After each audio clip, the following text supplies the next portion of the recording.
Hello, welcome and welcome back. This is Jacob and today we are going to be continuing the module short story narrations for the various operators in Arknights. Today with a double feature for Operator Ash.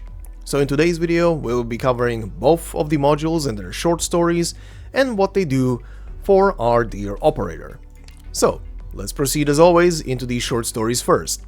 We're going to be checking out the one for the newest module first, considering it's on the top, but also narratively wise, it fits in better to read this one first. So let's begin. Our first module and its short story are titled Modified Breaching Grenade, and this is how it goes. So, they've got a president. Yeah, I heard that's what they call their leader. Wait, hold up a sec. You just told me Victoria is ruled by a king, Lethanian is ruled by empresses, and Ursus has an emperor. But the leader of the Colombians is a president? Yeah, something wrong with that. The strange mercenary before Thumbtack seems lost in thought. Ever since the mercenary team calling themselves Team Rainbow showed up at Rhode Island, the soldier woman named Ash had been asking all kinds of strange questions. Then I have one more question. Fire away. Do they happen to have a city named New York? Huh? Are you talking about County York? That's a city in Victoria. In other words, Victoria has a County York, but Columbia doesn't have a New York? That's right. The soldier falls silent again, muttering something along the lines of, "This makes no sense." Thumbtack recalls an incident last week at the cafeteria when Ash was shocked to see blue tomatoes and square potatoes. Most of the operators were visibly perplexed. Just what kind of country do they come from? Now that I think about it, Thumbtack decides to change the topic. When we get a day off this week, the folks from engineering are going to play football on the deck. Want to watch? Football? What exactly is that? Have you never seen a football game before? 11 players on each side and they try to kick a ball into the other team's goal. Oh, yeah, I know that one. For a moment, the expression on Ash's face becomes much softer. That's something comforting to her? Thumbtack remains at a loss. I love this story, specifically because it just shows how confused they were at first. And this is already a couple of months as they were in the world, but yeah, still amazing to see these little moments when they keep discovering how the world is similar yet still strangely alien, or rather alien in general to them. But very, very nice. And yes, for all of those American viewers out there who might be watching this, football is when you have a round ball and you play with it with your feet, hence foot and ball. Wink. You egg carriers. I don't know. I don't even know what to say to you guys. Sorry, I had to make the jab. Anyway, our second module and its short story are technically the first modules that were added, so let's check out what the story in those was. Titled Tactical Breaching Round. This is how it goes. And before we start, I love that this guy is named that, but whatever. Jacob Rowland never thought much about it. What it means to be a Casimir's competition knight of little renown. To be able to find a job in Columbia. Just how weird this job was. Ironforge City, Southern District, in a small meeting room inside the Mainlander Security and Defense Company's office building. He carefully wipes down his small shield and accompanying weapon, quietly awaiting the arrival of his superior. Jacob takes stock of the meeting room. 5 unique professionals sit around him. The Sargonian to his side is showing off his muscles. This brawny man, over 2 meters tall, boasts that he could smash through the walls with brute strength alone. The Bolivarian soldier talking to him is assembling a crossbow, the head of each bolt conspicuously marked with different colors. The Lethanian caster leaning against the wall fiddles with an arts unit, the device occasionally emitting electric noises. Closest to the window are two tight-lipped Victorian soldiers. One of them holds a sledgehammer with a head larger than his own. Each of them looks like they've been through 100 battles, endured countless trials and tribulations. But what about himself? The toughest battle he ever endured was just a match in Casimir's arena. Is he really qualified for this job? Why would a Colombian recruit a group of warriors from all across the world? Just as these thoughts run through his mind, someone pushes open the door. A tall, red-haired lady wearing sunglasses walks in. She has a small gun hanging from her waist, but she's not a sancta. She walks up to the podium, clearly in no hurry. "Welcome to my squad. You can call me Ash." And that is our short story. Very short and to the point, pretty much Ash assembling her own little Terran-based rainbow team. As the rainbow teams are pretty much over in Rainbow Six, comprised of people from all across the globe. She's pretty much doing the same thing, but in Colombia and for the Mainlander Security and Defense Company. That is an interesting name. Personally, what I love the most about this story is that the guy here portraying, or rather from whose perspective we're watching this, is called Jacob. I think you can guess why, but also at the same time, I find it very amusing that they picked this guy to be from Casimir, specifically with that name, because as a Croatian, there isn't really a country in Terra that is kind of like based around the Balkan region. The closest to that is actually Kazimierz. Kazimierz is based around Poland and probably a bit of the surrounding area as well, but it's mostly Poland. So I think you can guess where I'm going with this one. I do like that they actually picked a name for a guy from a country that is probably the closest to what my own country would be in Terra. So yay? I would be a knight, I guess? Anyway, shenanigans aside, let's check out what the modules do for Ash.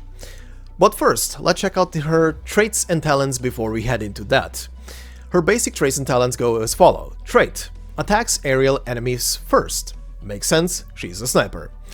First talent: auxiliary equipment. After deployment, immediately throw a stun grenade at an enemy within range, stunning them and nearby enemies for 4 seconds. As a quick reminder, the auxiliary equipment can be also manually triggered through her second skill. As it says, immediately triggers the first talent. Her second talent is Breaching Specialist. During the first deployment, DP cost is -3 and she gains 17 SP after deployment. So on her first time deploying to a field in an entire match, her cost instead of 14 as it is up here will be a 11. That is pretty nice. Means early deployment.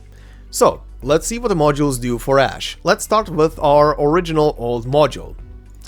So, Tactical Breaching Round. It boosts her obviously base stats, in this case it's HP and attack, and it gives her an additional trait which says when there are ground enemies within range, attack speed +8. So yeah, she gains a small little attack speed buff if there is any enemy inside of her attack box. Now, what does it upgrade?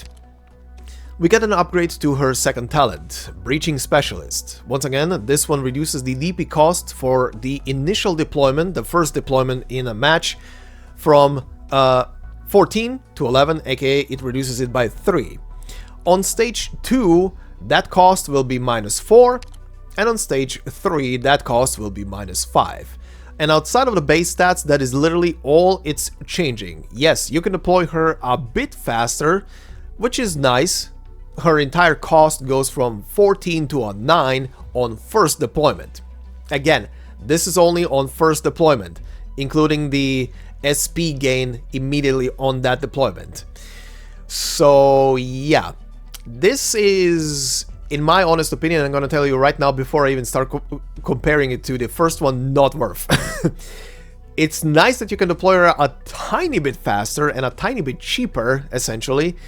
However, you can only do that once. It might help out in certain scenarios, but that is probably exceptionally rare compared to what the other module does. And also comparing, these are the resources you need for this module to go to tier 3, or rather stage 3. 3 D32 steel and 4 crystalline electronic units. Of course you can craft those as well, but these are still super expensive. Now the other module is not much cheaper, of course, but I think you get what I mean with this one. Not too worth it. However, the other module, Modified Breaching Grenade, boosts 3 stats, HP, attack and defense, and gives her the trait increases attack to 110% when attacking aerial targets. So it pretty much doubles up her attack against anything that is in the air. Again, a reminder like I always do, aerial also applies to enemies that are being levitated. If an enemy is being levitated by one of your units, she will be doing double damage to that unit, because at that point it is being counted as a flying or rather aerial target. Now, what do we get from the module upgrades? Obviously the auxiliary equipment talent here will be upgraded. So essentially everything will stay the same, the only difference will be that the stun and a small little buff will be applied. On stage 2, the stun will go up from 4 seconds to 5, and for 5 seconds then, Ash will be dealing plus 7% physical damage to those enemies, so enemies that are stunned. So we get a longer stun, and we get a small little boost to Ash's attack. On stage 3, the stun will be 6 seconds, with a 6-second buff to Ash of 10% physical damage to those enemies. This is a bit more worth, I would say, especially, again, this one can be triggered. The auxiliary equipment can be triggered by her second skill, and every time you trigger the second skill, and it's a very cheap skill to be used, and it regenerates pretty fast, considering the small cost, of course, of, if I remember correctly, it is 29 without any upgrades. So this is a rank 7 skill, as you can see on my end. But yeah, 6 seconds of stun is huge, and the stun again is AoE. So yeah, this one is much more worth. Now, is it necessary to upgrade her entirely to just get this extra stun duration? That is up to you. It is still pretty much the same cost as the other one. You will need 4 of the nucleic crystal sinters, and you will need polymerization preparation times 3, but this is up to you. I will not be upgrading any of these modules, considering I don't use Ash much. However, I will be definitely leaving her on this module with this little buff for any time I use her against aerial targets. This will be very, very handy. But yeah, not the craziest modules. I like the little stories about her, from one story where she is already established in the world and is trying to seems like she's trying to find some purpose while she's on Terra. While on the other hand, this story is just a cutesy little thing showing the first encounters with a lot of little minuscule things and learning about the world, so that one was very nice. Module wise, definitely this one. Modified Breaching Grenade definitely wins the round compared to Tactical Breaching Round Pack. Ugh, that one literally, ugh, whatever. But yeah, that will be it for this little one. The stories were short, but they were nice.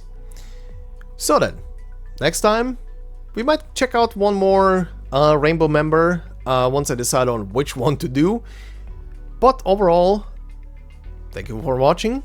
Hope you enjoyed. If you did, please consider a like on the video. It will help out a lot. If you're new to the channel and want to see more of these module stories and other stories vocalized inside of Arknights, there are many playlists. Many playlists. Enjoy. There is a lot.